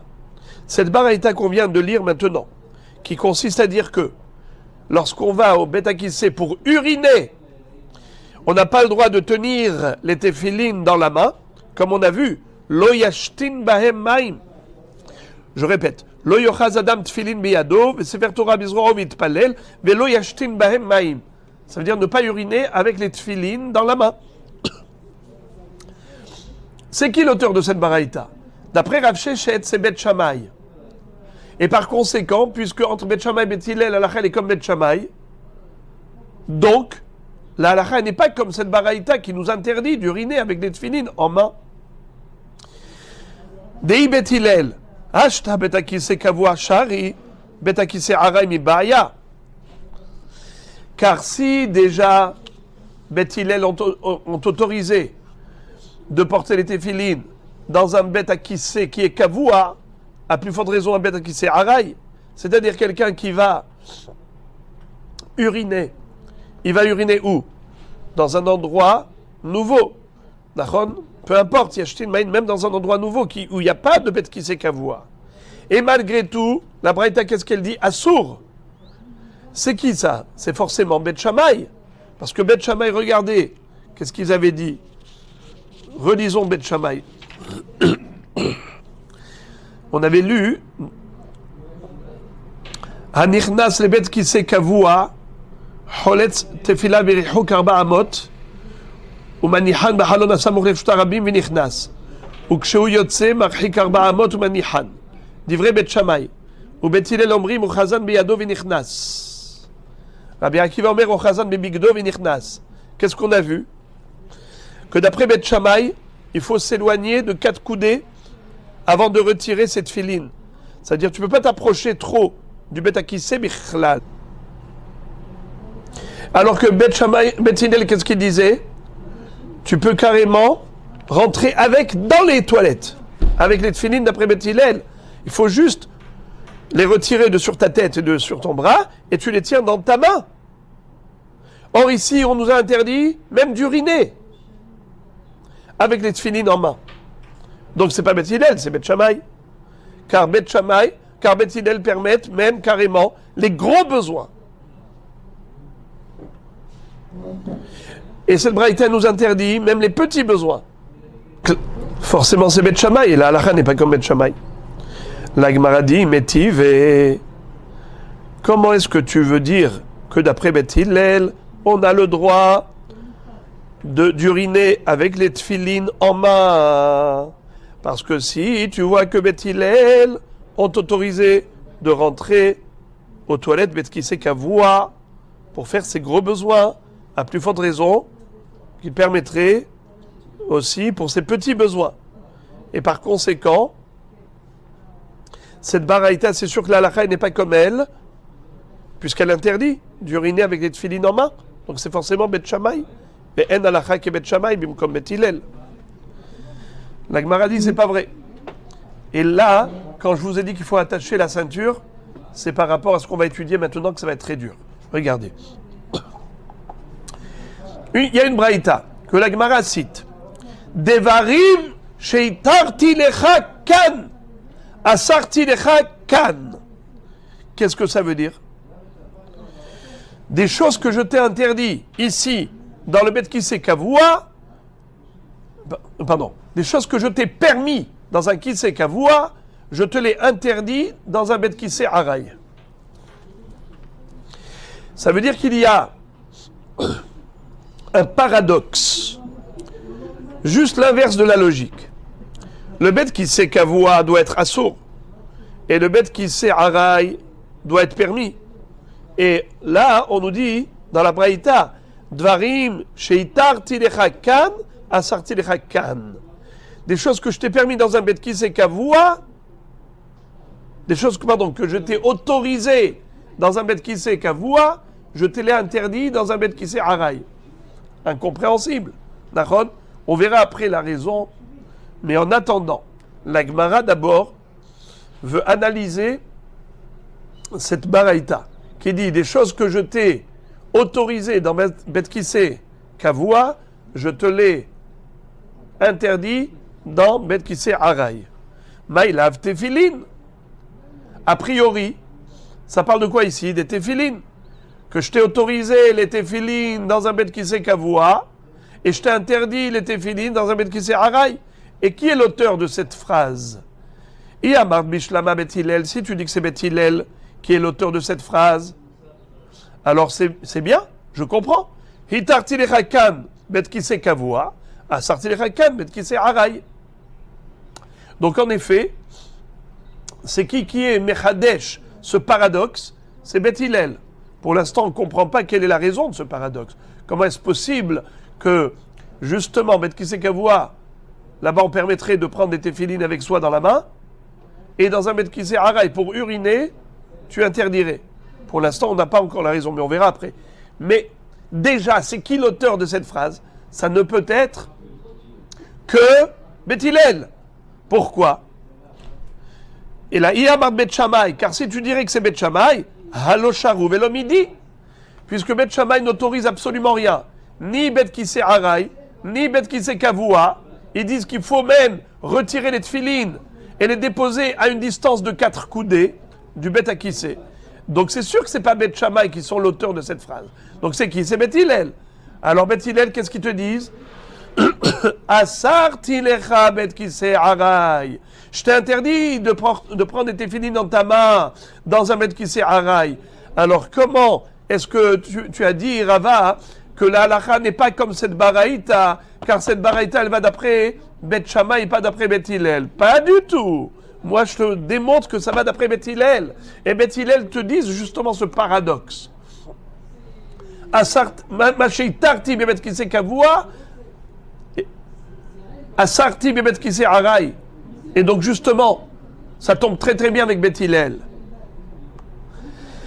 Alors, Rava, comment va-t-il répondre? Regardez comment il va répondre. Il va te dire, non, Kitania haï, les inyan tefah ou tfahaim. T'as rien compris. Cette baraïta là qui dit, je t'enseigne un paradoxe, Masheitar tipo, Asartipo, ça ne parle pas du tout des toilettes au niveau des tefilines. Ça ne parle pas du tout de tefilines. Ça parle de toilettes, mais pas de tefilines. Ça parle de quoi alors? Ça parle du comportement d'un juif aux toilettes. C'est quoi? C'est-à-dire,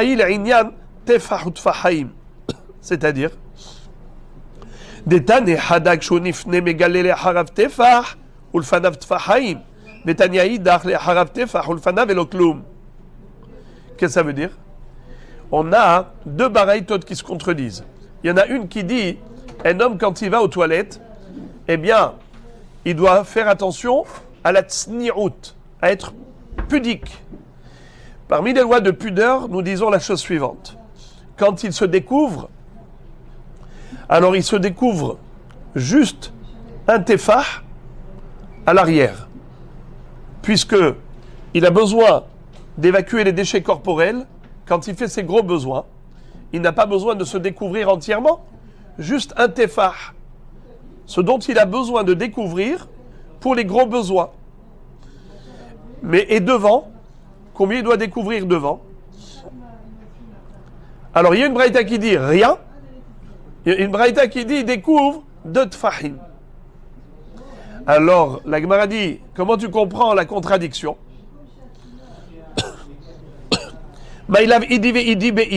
A priori, on parle d'un homme qui va aux toilettes. Vela kashia, c'est pas contradictoire.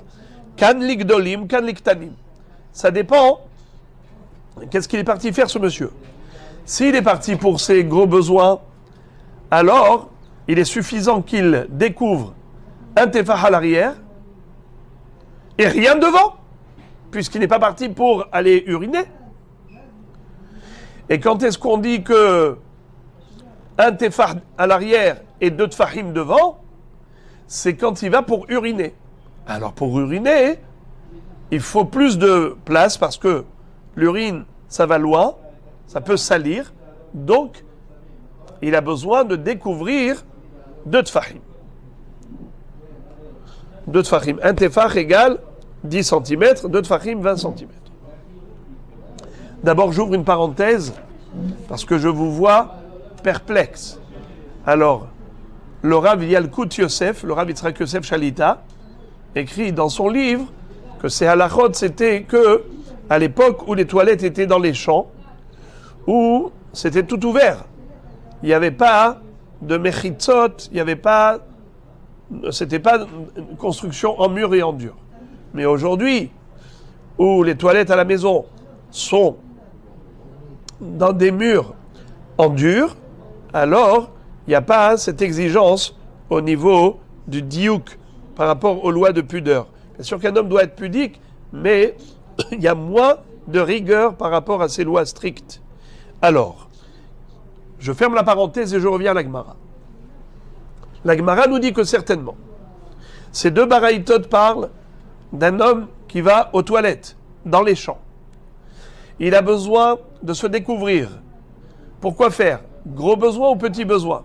Si c'est gros besoin, alors un tefah à l'arrière suffit et devant, 0 découverte. Pas besoin de se dévoiler. S'il va pour les petits besoins, alors justement, il a besoin de se découvrir tfahaim, 2 tfahim devant et un tefah derrière. Voilà. Donc, si c'est comme ça, donc, on n'a plus aucune kushia contre Rava. Rava, quand il disait que d'après Beth Hillel, tout est permis, c'est-à-dire on peut prendre des téphilines avec soi, aussi bien Beth Akissé pour les grands besoins comme Beth Akissé pour les petits besoins, ça reste comme ça. Ah, tu as trouvé une braïta qui dit Maché, hitarti lechakan, asarti lechakan. Ce que je t'ai autorisé dans les grands, dans Beth Akissé Kavoua, pour les gros besoins, de prendre des téphilines dans la main, je t'ai interdit pour uriner, c'est pas écrit ça du tout. D'où tu as inventé ça? C'est pas écrit. Ce qui est écrit, c'est écrit Maché asarti lecha, Maché hitarti lechakan, asarti lechakan. Tu veux savoir de quoi il s'agit? Viens, je vais t'expliquer. Maché hitarti lecha, 2 tfahim, je t'ai interdit complètement. Quand est-ce que je t'ai permis 2 tfahim? Quand il y a besoin d'uriner. Quand est-ce que je t'ai interdit? Quand tu as besoin d'aller aux toilettes pour les gros besoins. Là, tu n'as pas besoin du tout d'uriner. Alors pourquoi tu vas te découvrir devant? Kloum! La Gemara dit, excuse me, si tu me dis que Biktanim, on parle de quelqu'un qui va faire donc les petits besoins, tu as dit 2 tfahim devant. Pourquoi alors tu lui donnes un tefah derrière? Il a besoin de rien. Il va que pour uriner. Alors il ne fallait pas lui donner un tefah de découverte à l'arrière. Pourquoi faire? Tu lui as dit un tefah derrière et 2 tfahim devant. À quoi ça sert? Et là il dit veidi bigdolim. Ici on parle de quelqu'un qui va pour les gros besoins. Les 2 baraïtot. Velakashia habeish habeisha. Seulement il y a une braïta qui parle de l'homme. Il y a une braïta qui parle de la femme. L'homme, quand il va pour ses gros besoins, à un moment donné, il a besoin aussi d'uriner. Car l'évacuation des gros besoins entraîne la nécessité d'uriner. C'est pour cela qu'on lui donne un tefah à l'arrière, 2 tfahim devant. Parce que il aura besoin de ces 2 découvertes. Par contre, les 2 dévoilements. Or, la femme, elle n'a besoin de rien devant. Quand elle va aux toilettes pour les gros besoins, ça suffit un tefah à l'arrière. Pourquoi tu lui donnes devant aussi à se découvrir? Ça sert à rien. Même quand elle va uriner, ça lui suffira le même dévoilement, ce qu'elle a eu besoin de se découvrir pour les gros besoins, c'est ce dont elle a besoin de se découvrir pour les petits besoins, puisque ça ne va pas devant, ça reste dans le même endroit. C'est pas comme un homme qui a un jet d'urine qui va au devant. Lui, il a besoin de découvrir de tfachim.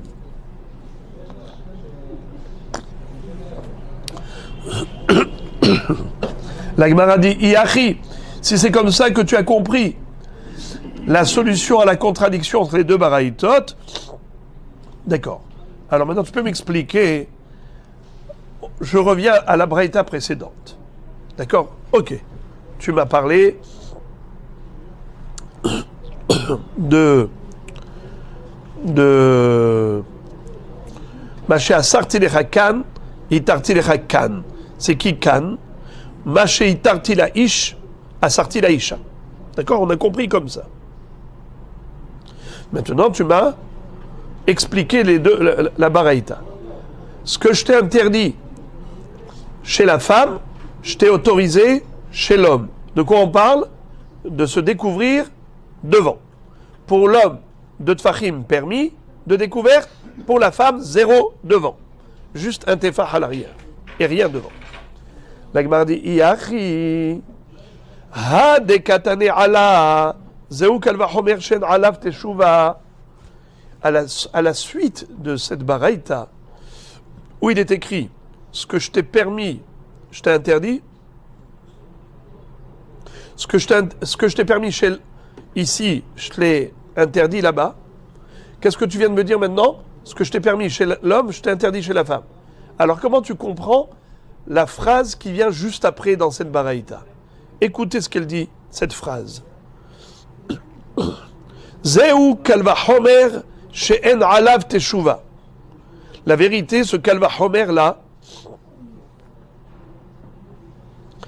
tu peux me donner maintenant un kalva homer et je n'aurai pas de réplique. Je reprends cette phrase, je l'ai mal dite. Iachi ha de katane ala zeu kalva homer shen alav teshuva. Si c'est ainsi, la suite de la baraïta est incompréhensible. Qu'est-ce qu'elle dit? La baraïta dans la suite, elle dit comme ça. Et là, il y a un kalva homer shen alav teshuva. Qu'est-ce que ça veut dire teshuva? Teshuva, c'est une réfutation. Tu peux m'adresser une objection sur la base d'un raisonnement d'a fortiori et je n'aurai pas de réponse à te donner. Zeu kalva homer shen alav teshuva. Mai en alav teshuva. Maintenant, je ne comprends pas. Une fois que tu m'as dit qu'on parle de l'homme et de la femme, Darka de milta achita, je vois pas quelle est l'objection et je vois pas quel est le kalva homer qu'on peut poser comme objection. Mais la femme, elle n'a pas besoin de découvrir tfahaim comme l'homme, donc c'est normal. Je vois pas quelle objection on peut adresser à ce raisonnement. Ce raisonnement, il tient la route à 100%. L'homme, il a besoin de 2 tfahim devant parce qu'il urine par devant. La femme n'urine pas par devant, donc elle n'a pas besoin.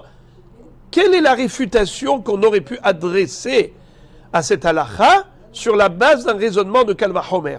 Et d'ailleurs, tu me dis que c'est un kalva homer irréfutable. Ma pitom, je vois rien d'irréfutable. Je vois aucun kalva homer et rien d'irréfutable. De quoi tu parles? Au contraire, darka hachi.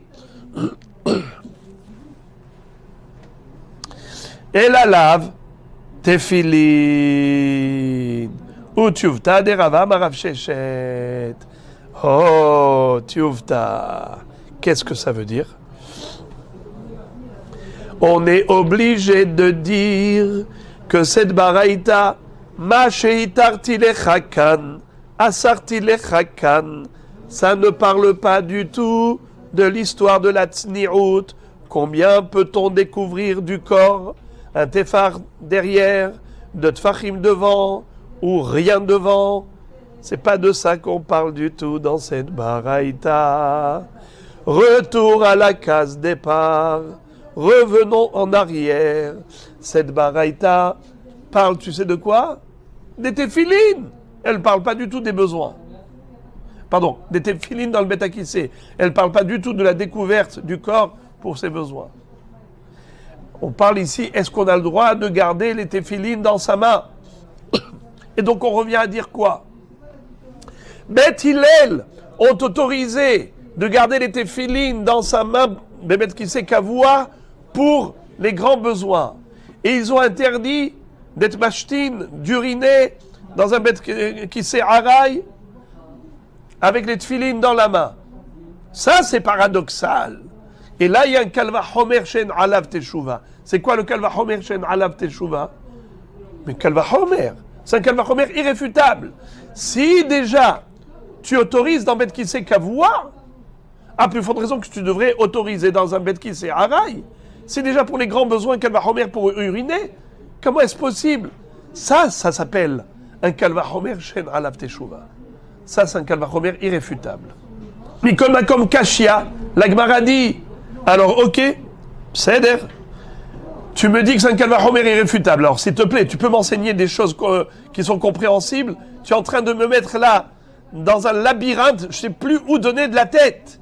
Alors regarde, la Gemara le dit en des mots très clairs. Mikol Makom Kashia, Hashta betakise kavua, Shari, betkise arai, la chol sheken. Tu peux m'expliquer l'inexplicable, s'il te plaît? Réponse. Arika Amar. Bet, akise kavua, delika nitzotzot, Shari, betkise arai, delika nitzotzot, Asre. Qu'est-ce que ça veut dire? Il y a une réponse à tout. Même si ça paraissait irréfutable, il y a une réponse à tout. Vous savez que quelqu'un qui urine doit faire attention qu'il ne reste pas de traces d'urine sur ses pieds, sur ses chaussures. Pourquoi? Parce que les gens qui verraient des urines sur les pieds, sur les chaussures, pourraient croire que cet homme n'a pas la capacité à uriner avec un jet. Et donc, l'urine ne va pas loin.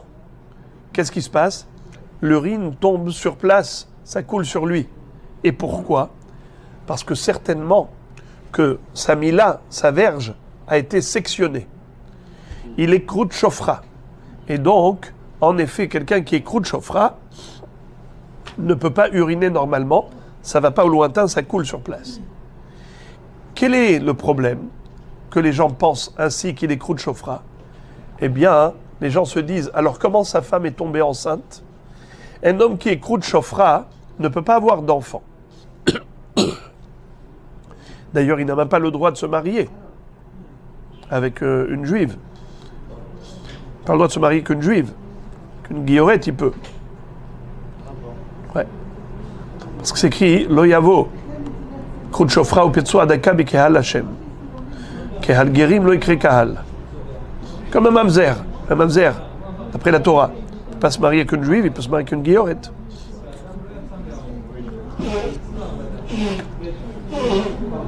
Lo yavo mamzer bi kehal Hashem. Lo yavo krut shofra ou petso adaka bi kehal Hashem. Le même pasouk.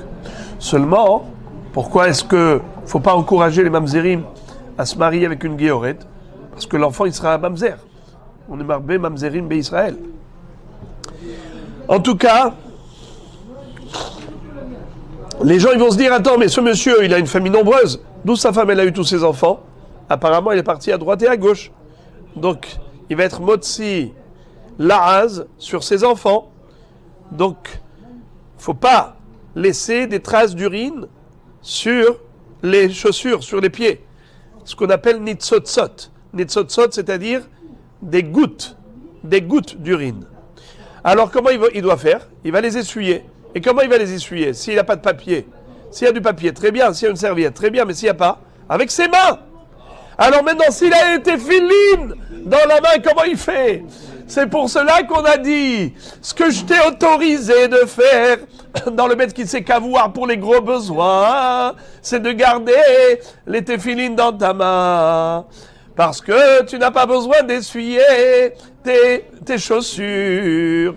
Par contre, quand tu vas les uriner, là je t'oblige à essuyer tes chaussures, alors tu as besoin d'avoir les mains libres. C'est pour cela que je t'ai interdit de rentrer avec les téphilines pour uriner. Parce que si tu rentres avec les téphilines pour uriner, tu auras un problème pour t'essuyer les chaussures. Alors la Gemara dit, je comprends pas. Tu m'as dit que c'était quelque chose qui était imperceptible, impénétrable. Ça veut dire que ce paradoxe était quelque chose d'incompréhensible et qu'on pouvait poser une kushia contre cette halakha paradoxale en disant qu'elle va homer. Si déjà Bet Kissé Kavua permis, à plus forte raison Bet Kissé Araï pour uriner, c'est sûr que ça doit être permis. Et on a dit ça c'est Kalva Homer Shen Alav Teshuva. C'est un Kalva Homer irréfutable, une kushia à laquelle on n'a pas de réponse. C'est pas vrai? Tu m'as donné une réponse et une explication de toute beauté. Alors je ne comprends pas pourquoi est-ce que tu m'as dit que c'est irréfutable. C'est pas vrai. Cette question, elle a une réponse facile. Aïe, aïe, aïe, aïe. Hachika Amar. Voici l'explication. Hamilta tetela betorat tarma. Velo tetela bekalva homer. Deyatiala betorat kalva homer. Zeu kalva homer she en alav teshuva. Il lui a dit, voilà, je vais t'expliquer. Cette halakha, il faut l'étudier, non pas avec un esprit de Kalva Homer. Car si tu l'abordes avec une démarche intellectuelle classique que l'on appelle le raisonnement d'a fortiori, alors tu vas me dire, si déjà dans un Bet Kissé Kavua,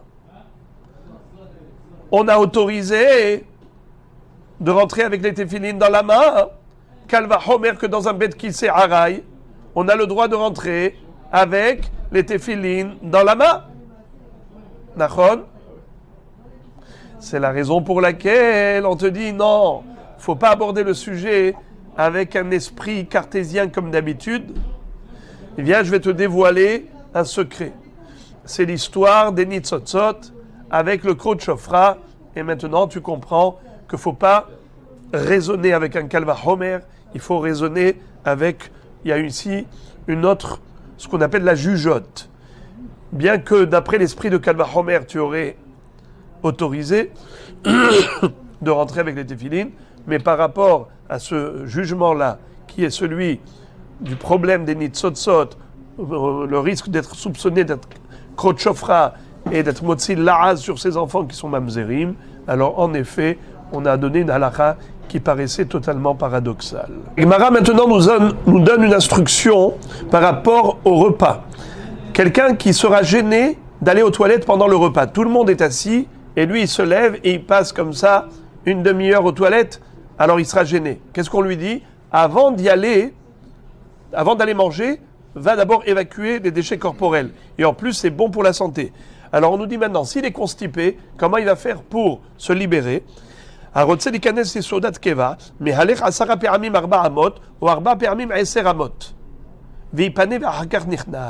C'est-à-dire, nous dit Rashi, qu'il fait soit 10 fois 4 coudées, soit 4 fois 10 coudées, comment? À chaque fois, il s'assoit. C'est-à-dire, il fait 4 coudées, il s'assoit. Il fait 4 coudées, il s'assoit. Parce que ce mouvement de marcher plus s'asseoir, c'est ce qui va l'aider à pousser les excréments vers le bas pour se soulager. Amar Rabbi Yitzchak, Anichnas le Soudat Keva Holetz Tefilav Ve'acharkar Nichnas.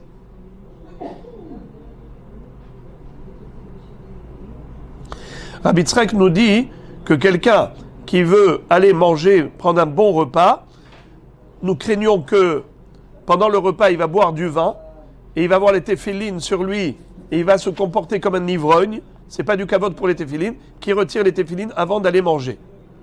Ou pliga de Rabbi Chia, d'Amar Rabbi Chia, manihan al shulhano chen hadurlo. Qu'est-ce que ça veut dire?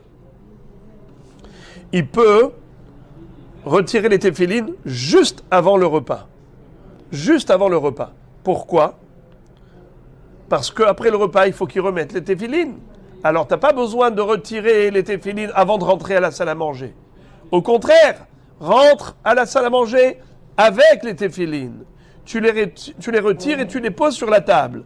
Comme ça, dès que tu termines ton repas, immédiatement tu remets les téphilines. Ve'ad emat, amar Rav Nachman, bar Yitzchak, ad zman bracha.